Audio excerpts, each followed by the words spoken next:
ఐబొమ్మ ఈ పేరు సినిమా అంటే ఇష్టం ఉన్న వాళ్ళందరికీ తెలిసే ఉంటుంది. కుర్రాళ్ల నుంచి స్మార్ట్ ఫోన్ వాడే పెద్దల వరకు ఇలా ఎవ్వరికైనా కొత్త సినిమా వస్తే ముందు గుర్తొచ్చేది ఐబొమ్మనే. థియేటర్లో రిలీజ్ అవ్వగానే ఐబొమ్మలోకి ఎప్పుడొస్తుందా అని ఎదురు చూసేవాళ్లు ఎంతో మంది. కానీ మనం ఊహించని విషయం ఏంటంటే ఈ ఐబొమ్మ వల్ల సినీ ఇండస్ట్రీకి వేల కోట్ల నష్టం జరిగింది. అంతకంటే మరో షాకింగ్ విషయం ఏంటంటే మనకి ఫ్రీగా సినిమా చూపించి వాళ్ళు మన ఫోన్లో ఉన్న ఫోటోలు, కాంటాక్ట్స్, పర్సనల్ డేటా అన్నీ వాళ్ళ చేతుల్లోకి లాక్కున్నారు. నిజానికి ఫ్రీగా సినిమాలు వస్తున్నాయంటే బాగా వాడేశాం, కానీ దాని వెనుక అసలు జరుగుతున్న మోసం గురించి మనలో చాలా మందికి తెలియదనే చెప్పాలి. ఇలా ఐబొమ్మ ఒక్కటే కాదు, ఇలాంటివి పలు పైరసీ సైట్లు చాలా సైలెంట్ అండ్ సీక్రెట్ గా మన డేటాను కలెక్ట్ చేస్తున్నాయి. మరి ఐబొమ్మ విషయంలో ఇంత క్రైమ్ ను నడిపిన ముఖ్య సూత్రధారి ఎవరో తెలుసా? అతడే ఇమ్మడి రవి, మన తెలుగువాడు. వేల కోట్ల పైరసీ సామ్రాజ్యాన్ని నడిపిన మాస్టర్ మైండ్. అయితే విషయం తెలిసి పోలీసులు అతడిని పట్టుకునేందుకు ఎన్నో నెలలు కష్టపడ్డారు. కానీ అతను నన్నెవరూ పట్టుకోలేరంటూ సవాల్ విసిరాడు. కానీ చివరికి అతడి మీదే అతని కుటుంబం తిరగబడింది.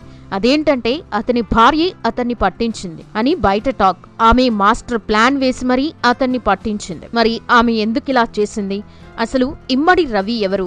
ఐబొమ్మ ఎలా స్టార్ట్ చేశాడు? నిజంగానే యూజర్ల పర్సనల్ డేటా అతని దగ్గర ఉందా? మనకి తెలియకుండా ఇలాంటి ప్రమాదకర సైట్లని మనం ఫాలో అవుతున్నామా అనే విషయాలు ఈ వీడియోలో మనం తెలుసుకుందాం. సో వీడియోని స్కిప్ చేయకుండా ఎండ్ వరకు చూడండి. అలాగే ఇతని విషయంలో పోలీసులు చేసింది కరెక్ట్ అనిపిస్తే అవును అని కామెంట్ చేయండి. ఐబొమ్మ సినిమా అంటే పడిచచ్చే వాళ్ళకి ఇదొక డబ్బులు మిగిల్చే ప్లాట్ఫామ్ గా మారగా, మరోవైపు మూవీకి పెట్టిన డబ్బులు కూడా రావట్లేవని ప్రొడ్యూసర్లు వాపోతున్నారు. చెప్పాలంటే ఈ ఐబొమ్మ ద్వారా ఇమ్మడి రవి ప్రొడ్యూసర్స్ కి కంటి మీద కునుకు లేకుండా చేశాడు. కట్ చేస్తే అరెస్ట్ అయ్యాడు. అసలు స్టార్టింగ్ నుండి ఏం జరిగిందో ఇప్పుడు తెలుసుకుందాం. 2019 to 2020 మధ్య కాలంలో ఐబొమ్మ ఒక రేంజ్ లో ఫేమస్ అయింది. ఆ సమయంలో టెలిగ్రామ్ వంటి ఎండ్ టు ఎండ్ ఎన్స్క్రిప్టెడ్ యాప్స్ చాలా మంది మొబైల్స్ లో ఉన్నాయి. దీంతో రవి ఐబొమ్మ పైరసీ వెబ్సైట్ ని అప్పుడే స్టార్ట్ చేసి కొత్త సినిమాలు, డబ్బింగ్ మూవీలు రిలీజ్ అయిన రోజే టెలిగ్రామ్ లో అలాగే ఐబొమ్మ వెబ్సైట్స్ లో పెట్టేవాడు.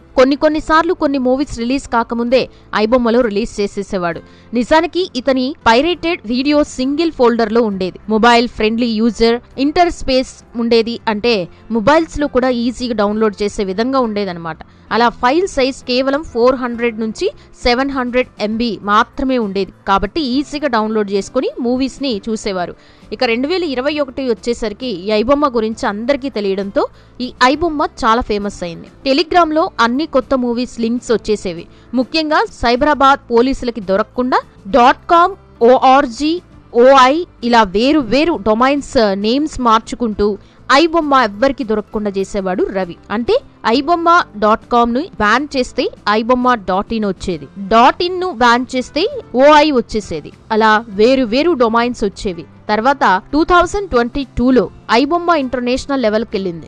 ఏకంగా ఫ్రాన్స్, జర్మనీ, కరేబియన్ దీవులు ఇంకా ఫారిన్ దేశాల నుండి మూవీస్ ని అప్లోడ్ చేయడం మొదలుపెట్టి web series, Hindi, Telugu movies ఇలా అన్ని మూవీస్ ని కవర్ చేసేశారు. అయితే 2023లో మూవీ బడ్జెట్ పెరిగి టికెట్ ధరలు పెరగడంతో ఫ్రీ రిలీజ్ ఫ్యాన్ షోస్ అన్ని చెప్పి వందల్లో ఉన్న టికెట్ రేట్స్ ని వేలల్లో చేయగా అప్పుడు ఐబొమ్మ 4K పైరసీ సినిమాలతో నెట్ లో పెట్టడం మొదలుపెట్టింది. అలా ఐబొమ్మ మెల్లిమెల్లిగా క్రైమ్ బిజినెస్ నుండి బ్రాండ్ గా మారింది. చెప్పాలంటే ఐబొమ్మకి సపరేట్ ఫ్యాన్ బేస్ ఉండేది. ముఖ్యంగా స్టూడెంట్స్ ఐబొమ్మకి బాగా అలవాటు పడ్డారు. కొత్త మూవీ వస్తే చాలు ఐబొమ్మలో వచ్చే వరకు వెయిట్ చేసి వెంటనే డౌన్లోడ్ చేసుకునేవాళ్ళు, లేదంటే అందులోనే చూసేవారు.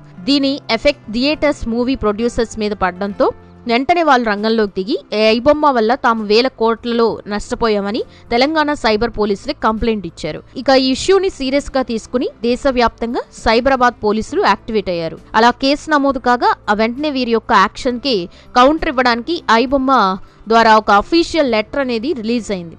ఇంతకీ ఆ లెటర్లో ఏముందంటే యాక్టర్స్ యొక్క high fees, foreign shooting, high budget, star hero, star director ని జత చేసి మూవీస్ ని తీయడం మానేయండి.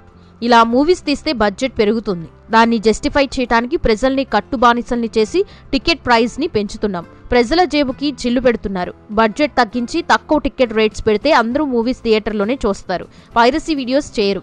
మీ టికెట్ ప్రైజెస్ హైగా ఉన్నాయి కాబట్టి పైరసీ వీడియోస్ చూస్తున్నారు అని చెప్పి ఐబొమ్మ అందరికీ వార్నింగ్ ఇచ్చింది. మీ టికెట్ ప్రైజెస్ హైగా ఉన్నాయి కాబట్టి పైరసీ వీడియోస్ చూస్తున్నారని చెప్పి ఐబొమ్మ అందరికీ వార్నింగ్ ఇచ్చింది. దీంతో మే 2025లో ఇష్యూ సైబరాబాద్ పోలీస్ యొక్క హై కమాండ్ వరకు వెళ్లడంతో కేసును నమోదు చేశారు. ఈసారి ఐబొమ్మ రవి ఇంకొక లెటర్ ద్వారా సైబరాబాద్ పోలీసుల్ని హెచ్చరించాడు. మీ యొక్క ఫోన్ నెంబర్స్ ని రిలీజ్ చేస్తాం, మమ్మల్ని టార్గెట్ చేసి హైదరాబాద్ పోలీసుల్ని టార్గెట్ చేస్తాము, సీక్రెట్ డేటాను రిలీజ్ చేస్తాము అని హెచ్చరించాడు. ప్రొడ్యూసర్లని కూడా హెచ్చరించాడు. ప్రొడ్యూసర్లు గనక మాపై యాక్షన్ తీసుకోవాలనుకుంటే సినిమాలో ఉన్న ప్రొడ్యూసర్స్ యొక్క సీక్రెట్ డీటెయిల్స్ ని కూడా లీక్ చేస్తామని, నన్ను దమ్ముంటే పట్టుకోండని ఐబొమ్మ రవి వార్నింగ్ ఇస్తూ సైబరాబాద్ పోలీసులకి ఛాలెంజ్ విసిరాడు. ఇక్కడ నుండి ఒక సైబర్ పైరసీ కాన్ఫ్లిక్ట్ అనేది పర్సనల్ గా మారిపోయింది. మాకే సవాల్ విసురుతావా, మాకే ఛాలెంజ్ చేస్తావా అని చెప్పి సైబరాబాద్ పోలీసులు దీన్ని మరింత సీరియస్ గా తీసుకున్నారు. ఐబొమ్మపై మరింత ధ్యాస పెట్టారు. అలా జూన్ 2025లో అన్ని మేజర్ లింక్స్ ను యాక్టివేట్ చేశారు. డే అండ్ నైట్ పనిచేశారు. Adult sites, betting apps, piracy mafia ఈ విధంగా మొత్తం నెట్వర్క్స్ పై చర్యల్ని మొదలుపెట్టారు. కానీ మరోవైపు రవి పోలీసుల నుండి తప్పించుకోవడానికి France, Netherlands, Singapore, Romania, Caribbean దీవులు ఇలా వేర్వేరు దేశాల నుండి లొకేషన్స్ ని మార్చుకుంటూ ఎవరూ ట్రాక్ చేయకుండా జాగ్రత్త పడ్డాడు. కానీ సైబరాబాద్ పోలీసులు మాత్రం రవి యొక్క ట్రావెల్ పార్ట్నర్ లాగిన్ టైమింగ్స్ ని, విపిఎన్ లొకేషన్స్ ని, క్లౌడ్ స్టోరేజ్ యాక్సెస్ ని ఇలా అన్నిటినీ ట్రాక్ చేసి చివరికి సెప్టెంబర్ 29 రోజు ఐబొమ్మలో పనిచేసే 5 మందిని అరెస్ట్ చేశారు. ఇక ఈ 5 మంది గ్యాంగ్ మెంబర్స్ లో ఒకడు బీహార్ కి చెందిన 21 ఏళ్ల అశ్విని కుమార్. ఇతను హ్యాకింగ్ చేసేవాడు. కంపెనీ సర్వర్స్ ని హెచ్డి ప్రింట్స్ గా మార్చి కొత్త ప్రింట్స్ ని రిలీజ్ చేసేవాడు. సెకండ్ వ్యక్తి తమిళనాడుకి చెందిన 32 ఏళ్ల సైరల్ ఇన్ఫాంట్ రాజ్. ఇతను ఓవర్సీస్ సర్వర్స్ ని మేనేజ్ చేసేవాడు. అంటే ఈ ఓవర్సీస్ సర్వర్స్ ద్వారా మూవీస్ ని రిలీజ్ చేసేవాడు. మూడో వ్యక్తి హైదరాబాద్ కి చెందిన 29 ఏళ్ల జనకిరణ్ కుమార్. ఇతను థియేటర్స్ కి వెళ్లి స్పై కెమెరా లేదా సీక్రెట్ కెమెరా ద్వారా షర్ట్ లో కెమెరా పెట్టుకుని మూవీస్ ను రికార్డ్ చేసి ఐబొమ్మ రవికి పంపేవాడు. నాలుగో వ్యక్తి తమిళనాడుకు చెందిన 31 ఏళ్ల సుధాకరన్. ఇతను కూడా క్యామ్ రికార్డింగ్స్ లో ఇన్వాల్వ్ అయ్యి ఉన్నాడు. ఐదో వ్యక్తి అర్సనల్ అహ్మద్. ఇతను పైరేటెడ్ కాంటెంట్ ని టెలిగ్రామ్ వంటి సైట్స్ కి షేర్ చేసేవాడు. ఇలా ఈ 5 మందిని పట్టుకున్న తర్వాత రవిపై మరింత ఫోకస్ పెంచారు పోలీసులు. అయితే ఈ గ్యాప్ లోనే రవి ఆల్రెడీ ప్రేమించిన అమ్మాయిని పెళ్లి చేసుకున్నాడు. ఒక పాపకి జన్మనిచ్చాడు. తర్వాత భార్యతో కాకుండా పలువురి అమ్మాయిలతో సంబంధం పెట్టుకోవడం, ఆ విషయం తెలిసి భార్య గట్టిగా బుద్ధి చెప్పినా అతనిలో ఎలాంటి మార్పు లేకపోవడంతో విడాకులు ఇవ్వాలని అనుకుంది భార్య. అయితే కలిసి ఉన్నప్పుడు ఏదో ఒక సందర్భంలో రవి తన భార్యతో తాను చేస్తున్న పైరసీ గురించి చెప్పడం లేదా ఒక హింట్ ఇచ్చినట్లు ఉన్నాడు. దీంతో ఆమెకి ఇతను చేసే పైరసీ కార్యక్రమాలన్నీ తెలిసిపోయాయి. తర్వాత వీళ్ళు విడాకులు తీసుకోవాలనుకున్నారు. అలా భార్య హైదరాబాద్కి వచ్చేసింది. రవి మాత్రం ఫ్రాన్స్ లోనే ఉన్నాడు. తర్వాత మ్యూచువల్ గానే విడాకులు తీసుకోవాలని కోర్టు ప్రొసీజర్స్ ఉన్నాయి, రండి వచ్చిన తర్వాత సిగ్నేచర్స్ పెట్టాలని భార్య రమ్మని చెప్పడంతో రవి ఫ్రాన్స్ నుండి హైదరాబాద్ కి రావాల్సి వచ్చింది. అయితే అతని భార్య మాత్రం మరో ప్లాన్ వేసింది. ఆమె నేరుగా పోలీసుల దగ్గరికి వెళ్లి ఇలా నెట్వర్క్ ని నడుపుతున్నాడు, ఇంత డబ్బును సంపాదించాడని చెప్పి అన్ని డీటెయిల్స్ ని ఇచ్చేసింది. ఫలానా ఫ్లైట్ నుండి వస్తున్నాడు అనే డీటెయిల్స్ కూడా ఇచ్చేసింది. దీంతో పోలీసులు కరేబియన్లో ట్రాక్ చేశారు. అతను ఫ్రాన్స్ నుండి నవంబర్ 14, 2025న హైదరాబాద్ వస్తున్నాడని తెలిసి హైదరాబాద్ ఎయిర్పోర్ట్లోనే మాటు వేశారు. ఎయిర్పోర్ట్ నుంచే పోలీసులు అతన్ని మానిటర్ చేశారు. అలా అతన్ని కుకట్పల్లి రెయిన్బో విస్తా అపార్ట్మెంట్లో అరెస్ట్ చేసి అతని అపార్ట్మెంట్లో సోదాలు చేసి 3 కోట్ల రూపాయల నగదు, వందలాది హార్డ్ డిస్కులు, కంప్యూటర్లు, మొబైల్లు స్వాధీనం చేసుకున్నారు. అప్లోడ్కి రెడీగా ఉన్న కొన్ని కొత్త సినిమాలు హెచ్డి ప్రింట్లు కూడా సీజ్ చేశారు. ఇక విచారణలో భాగంగా రవి నుంచి పోలీసులు కీలక విషయాల్ని రాబట్టినట్టు తెలుస్తోంది. ఐబొమ్మ, బప్పం టీవీ వంటి పైరసీ వెబ్సైట్లు ఇప్పుడు పూర్తిగా క్లోజ్ అయ్యాయి.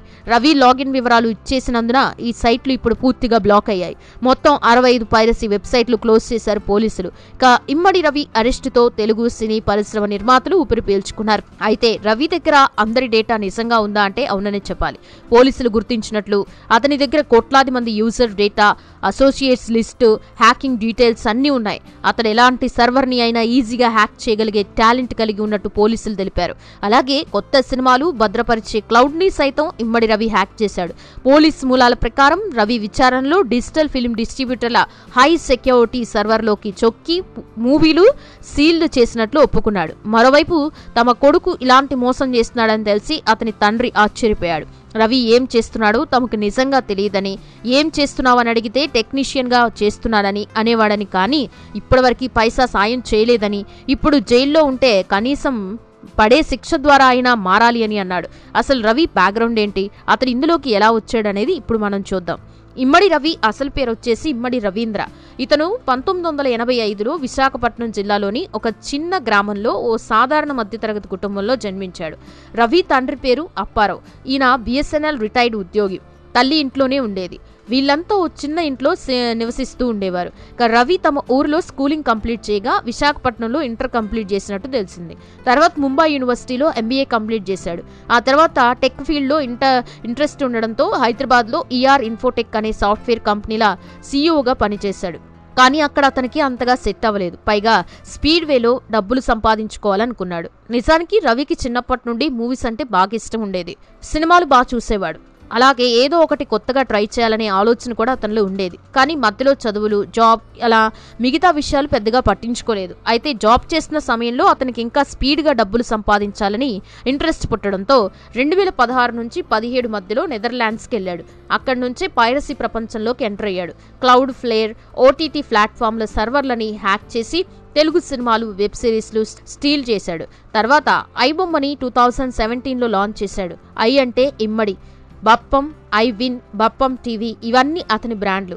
ఈ పైరసీ వెబ్సైట్లో నెలకి 35 నుండి 40 లక్షల వ్యూయర్స్ని పెంచుకున్నాడు. ఇక ఇతనికి ఇండియాలో అసోసియేట్ సపోర్ట్గా ఉన్నారు. సినిమాలు సోర్స్ చేసే టీం, థియేటర్లో రికార్డింగ్ చేసే హ్యాకర్లు. రవి పైరసీ చేసే హ్యాకర్లకి ₹1,00,000 చొప్పున ఇచ్చేవాడు. కానీ మెయిన్ ఆపరేషన్ మాత్రం అతడే. దీంతో అతనికి నెల కోట్లలో సంపాదన వచ్చేది. కానీ తండ్రికి మాత్రం రూపాయి కూడా ఇవ్వలేదు. తర్వాత పెళ్లి చేసుకుని సెటిల్ అవ్వగా అతని క్యారెక్టర్ నచ్చక భారీ విడాకులు ఇవ్వాలనుకుని అతన్ని హైదరాబాద్కి రప్పించి అతడు నడిపిస్తున్న ఈ వ్యవహారం అంతా బయటపెట్టి జైలుకి పంపించేలా చేసింది. చూశారు కదా ఫ్రెండ్స్, మరి ఈ ఐ బొమ్మ రవి గురించి మీరేమనుకుంటున్నారు? కామెంట్స్ రూపంలో చెప్పండి.